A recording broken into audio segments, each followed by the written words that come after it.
Boa noite. Vamos fazer a abertura da página e a prece inicial.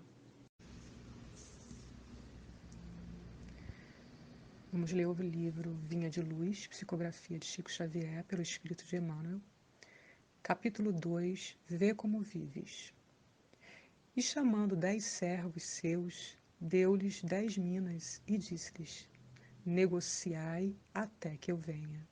Jesus, Lucas, capítulo 19, versículo 13.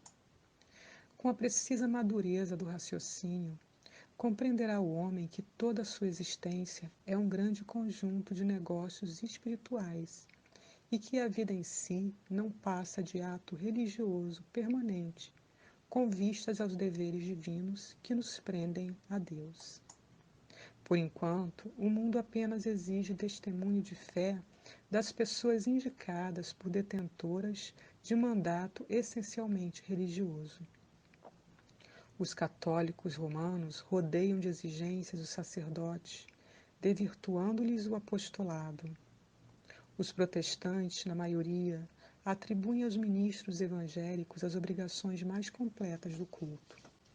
Os espíritas reclamam de doutrinadores e médiuns as supremas demonstrações de caridade e pureza, como se a luz e a verdade da nova revelação pudessem constituir exclusivo patrimônio de alguns cérebros falíveis. Urge considerar, porém, que o testemunho cristão no campo transitório da luta humana é dever de todos os homens, indistintamente. Cada criatura foi chamada pela providência a determinado setor de trabalhos espirituais na terra. O comerciante está em negócios de suprimento e de fraternidade. O administrador permanece em negócios de orientação, distribuição e responsabilidade. O servidor foi trazido a negócio de obediência e edificação. As mães e os pais terrestres foram convocados a negócios de renúncia, exemplificação e devotamento. O carpinteiro está fabricando colunas para o tempo vivo do lar. O cientista vive fornecendo equações de progresso que melhorem o bem-estar do mundo. O cozinheiro trabalha para alimentar o operário e o sábio. Todos os homens vivem na obra de Deus, valendo-se dela para alcançarem um dia a grandeza divina. Os usufrutuários de patrimônio que pertencem ao Pai encontram-se no campo das oportunidades presentes, negociando com os valores do Senhor. Em razão desta verdade, meu amigo, vê o que fazes, e não te esqueça de subordinar teus desejos a Deus, nos negócios que por algum tempo te forem confiados no mundo. Senhor Jesus, bom e amoroso Mestre, nós agradecemos a oportunidade de estarmos juntos, reunidos em Teu nome. Que a Alta de Souza, orientadora espiritual desta casa, possa nos inspirar ao longo dos estudos. Fica conosco, Senhor, hoje, agora e sempre, que assim seja. Boa noite a todos, meu nome é Sueli, eu sou do Centro Espírita Bezerra de Menezes de Estácio e é um prazer estar de volta a essa casa de Alta de Souza, fazendo esse estudo, essa casa tão querida. Então, nosso estudo de hoje vai ser sobre o Livro dos Espíritos, na questão 920 a 933, que fala sobre a felicidade e infelicidade relativa. Então, para começar esse estudo, vamos lembrar de uma história de um viajante que gostava de conhecer o mundo, viajava de ponta a ponta, explorando cidades, monumentos, mas um dia ele decide conhecer um sábio. Esse sábio era muito conhecido, então ele aproveitou que estava na cidade que ele habitava para conhecê-lo. Foi bem recebido por ele. Mas ele percebeu que ali naquele quarto onde ele estava sentado, atendendo, havia uma cama, algumas cadeiras com uma mesinha, realmente muito pouca coisa. Quando ele pergunta então para o sábio: Mas afinal de contas, onde estão os teus móveis? E o sábio responde com a mesma pergunta. E os teus móveis, onde estão? E o homem responde: eu não preciso de móveis, eu sou um viajante. E o sábio responde: eu também o sou. Então nós percebemos nesse diálogo que nós também somos esses viajantes no tempo, que ao longo de várias experiências vamos aprendendo, crescendo, evoluindo. Assim como a página inicial, todos nós estamos aqui na Terra atendendo algum tipo de negócio ou alguns tipos de negócios. É o nosso compromisso com o nosso planejamento espiritual. Então, todos sabemos que estamos encarnados por um breve tempo, lembrando a doutrina quando nos afirma quem nós somos, da onde nós viemos e para onde nós vamos. Então, essas respostas que são trazidas pelo Espiritismo nos ajudam muito a poder planejar e compreender o que vem a ser a felicidade que nós almejamos. E é isso que nós vamos estudar na tarde de hoje com essas questões, que Kardec já começa no 920 perguntando: pode o homem gozar de completa felicidade na Terra? E a resposta dos espíritos é: não. Por isso que a vida lhe foi dada como uma prova ou expiação. Dele, porém, depende a suavizar seus males e o ser tão feliz quanto possível na Terra. Então, por essa resposta, nós já compreendemos que nós somos os autores da nossa felicidade ou da nossa infelicidade. Nós somos os protagonistas das nossas vidas. Muitas vezes nós nos deixamos vencer na nossa existência atual pelas dificuldades que enfrentamos, esquecendo que a vida corporal é uma estação temporária. Esquecemos de levar nossos pensamentos para o infinito, que é nosso destino. E se nós o fizermos, nós vamos verificar que, como os Espíritos dizem, mesquinhas e pueris lhe parecerão as dificuldades da humanidade, porque passaremos por um breve tempo. Tudo passa e as dificuldades têm por objetivo nos fortalecer nas nossas escolhas, em especial porque quando reencarnamos, reencarnamos com uma proposta de vida. Todos nós fazemos um planejamento bem sucedido, todos viemos para acertar, ninguém veio para errar. Mas muitas vezes nos permitimos perder muitas energias olhando apenas aquilo que está difícil, está complicado, e esquecemos de olhar o objetivo de tudo que se coloca à nossa frente. Se nós pensamos que Deus é Pai e que Ele nos ama, Ele não nos castiga, vamos perceber que as dificuldades presentes, os obstáculos, ou são de um passado que precisamos nos acertar com ele, através de boas resoluções que não foram tomadas anteriormente, ou também para nos auxiliar no nosso crescimento, quer seja intelectual, quer seja nosso desenvolvimento moral através dos relacionamentos, quando nós também crescemos em virtudes. Quando nós pensamos no atleta se preparando para uma Olimpíada, ele sabe que durante algum tempo ele vai ter que gastar muita energia, vai esforçar muito, né, para a utilização dos seus músculos, vai em muitos momentos ficar longe daquelas pessoas que ele mais ama, em função de um objetivo, de uma prova que vai habilitá-lo para uma condição superior naquilo que ele busca. Então, da mesma forma, todos nós estamos aqui encarnados nesses nossos negócios, anteriormente falado pela página de abertura, como também uma oportunidade de crescimento.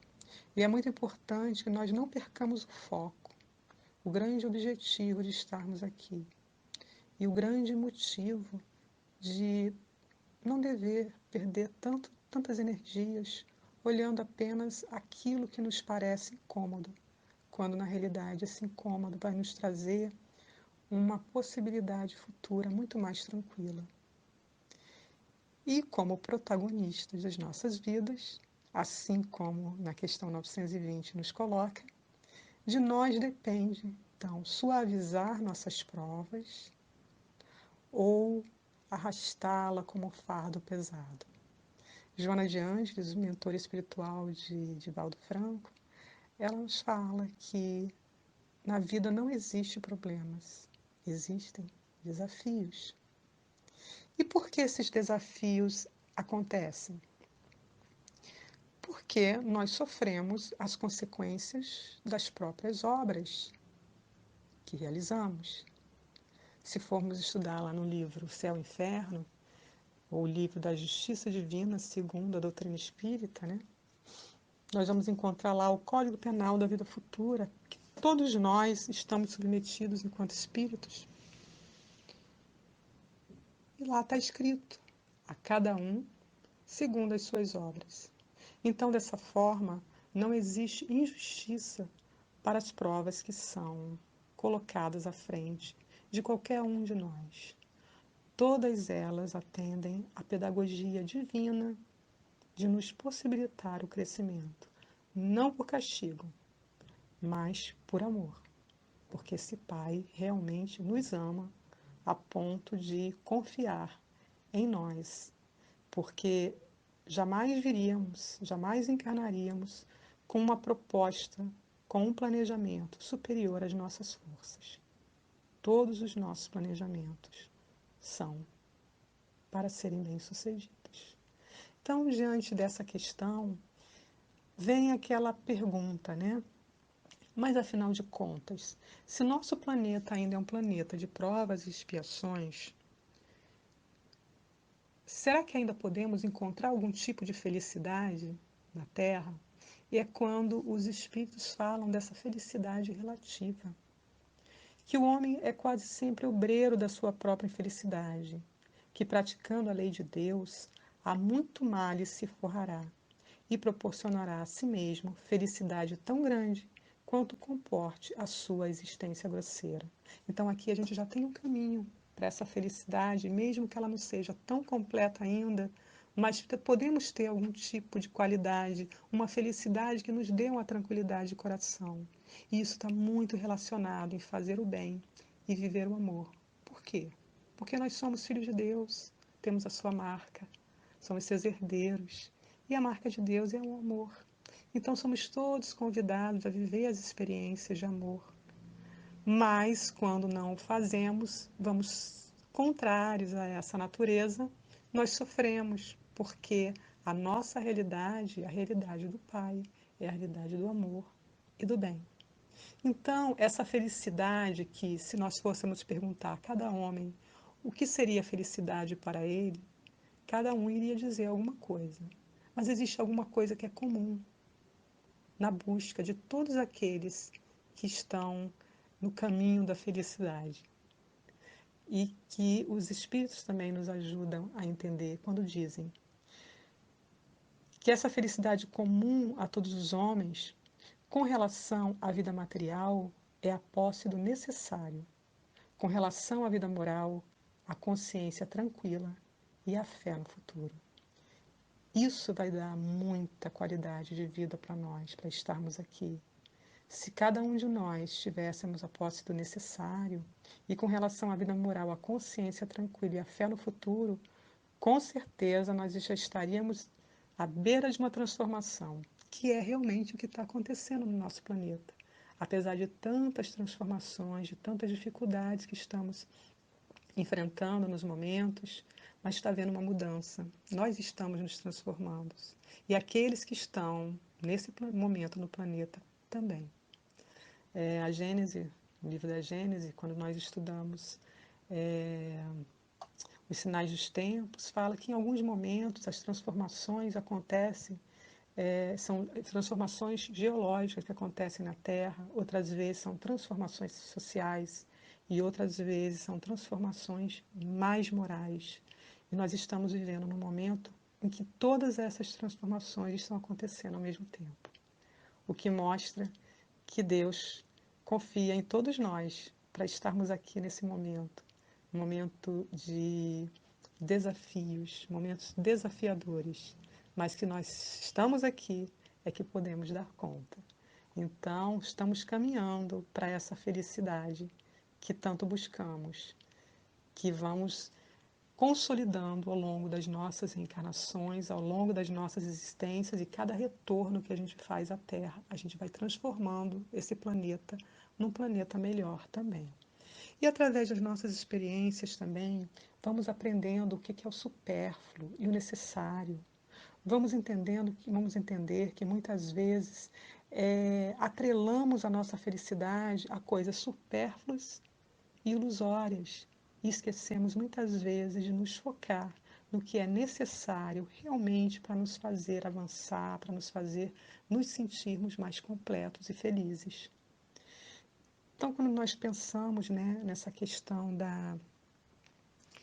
do consumismo, onde nós vemos uma necessidade, né, sendo alimentada o tempo todo na sociedade, uma necessidade de ter centenas de pares de sapatos, centenas de roupas, muitas vezes um quarto somente para estar abarrotado de coisas, né?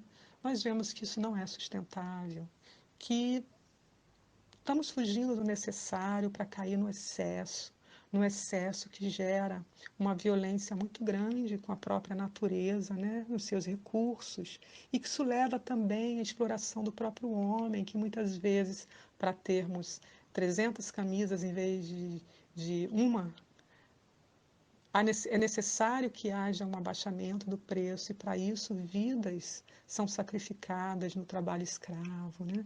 E nesse trabalho árduo de produzir com rapidez para atender a esse consumismo absurdo, muitas vezes mães ou pais se separam de seus filhos para poderem vivenciar essa escravização no trabalho excessivo, para poder atender uma busca que não é sustentável e que com certeza não vai nos levar à felicidade, muito ao contrário. Então, esse entendimento do que é o necessário e o supérfluo vai nos ajudar também a ir compreendendo o que é realmente importante para a nossa felicidade. Com relação à riqueza, muitas vezes há um desejo muito grande de se fruir, né? E muitas vezes se esquece o que os espíritos nos trazem nesse estudo. Fica sabendo que a riqueza é de ordinário prova mais perigosa do que a miséria, porque a riqueza e o poder abrem portas, e o espírito que não está suficientemente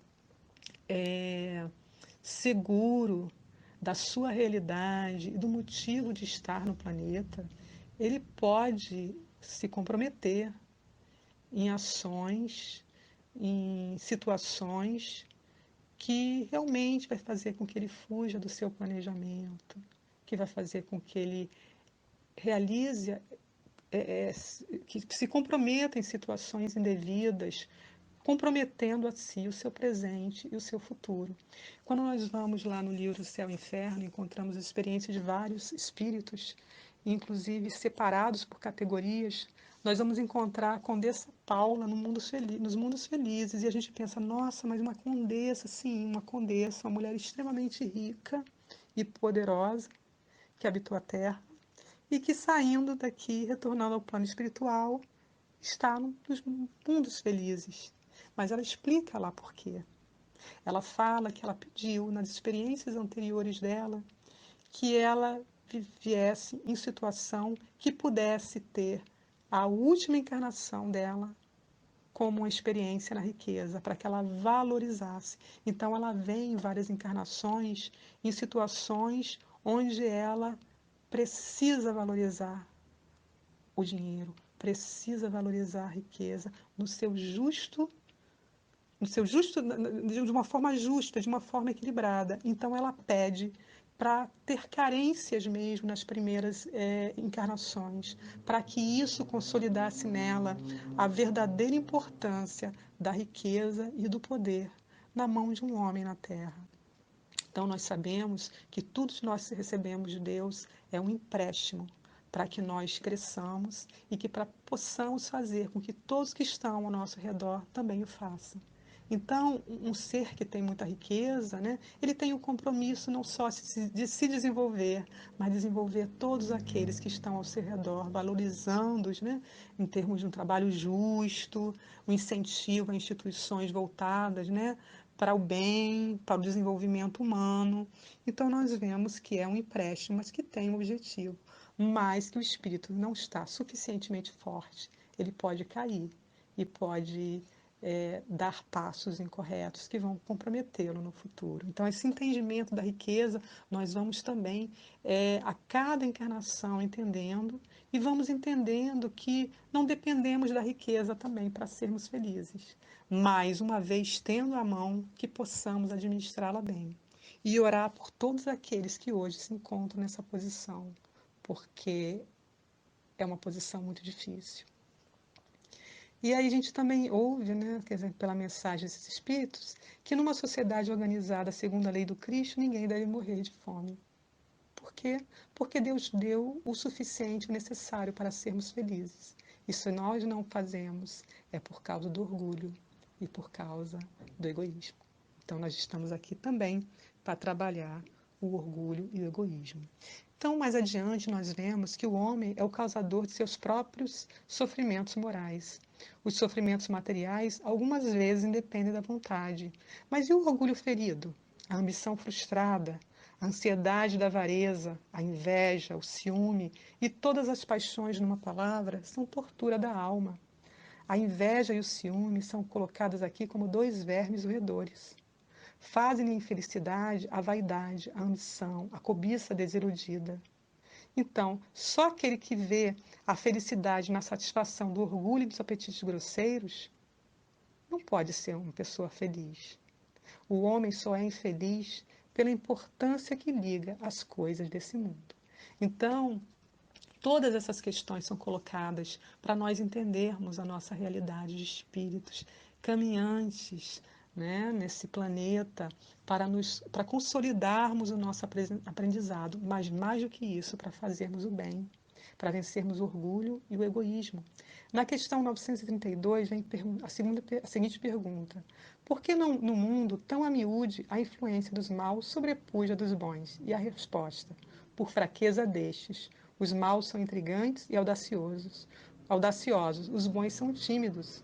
Quando estes o quiserem, preponderarão. Então nós vemos a grande responsabilidade que nós temos enquanto filhos de Deus, estarmos nesse planeta, mesmo que por um curto espaço de tempo, para fazermos o nosso melhor, para vivermos o bem, para transformar a nossa estadia em um momento mais feliz, onde estaremos em busca do nosso desenvolvimento, estaremos também melhorando o nosso planeta.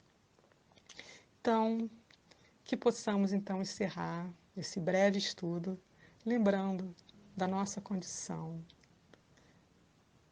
do propósito de estarmos na Terra e do grande tesouro que o Senhor nos colocou, nosso Pai maravilhoso e bom, para nos desenvolvermos através das reencarnações, que possamos valorizá-las, que possamos agradecer sempre a oportunidade de estarmos cada dia trabalhando para a nossa felicidade. E para encerrar, um poema da Alta de Souza, como não poderia deixar de ser, chamado Amor e Felicidade, que diz: de todos os sentimentos, o amor, esse dom profundo, é o bálsamo com que Deus suprime os males do mundo.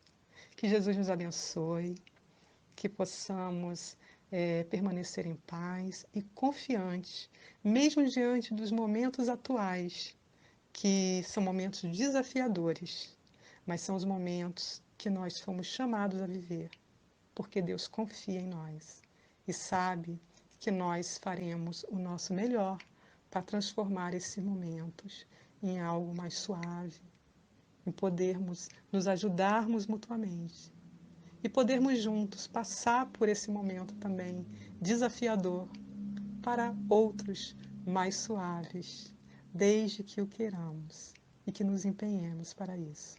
Confiemos, Jesus está no Leme e jamais nos abandona. Fiquemos assim em paz e harmonia. Graças a Deus.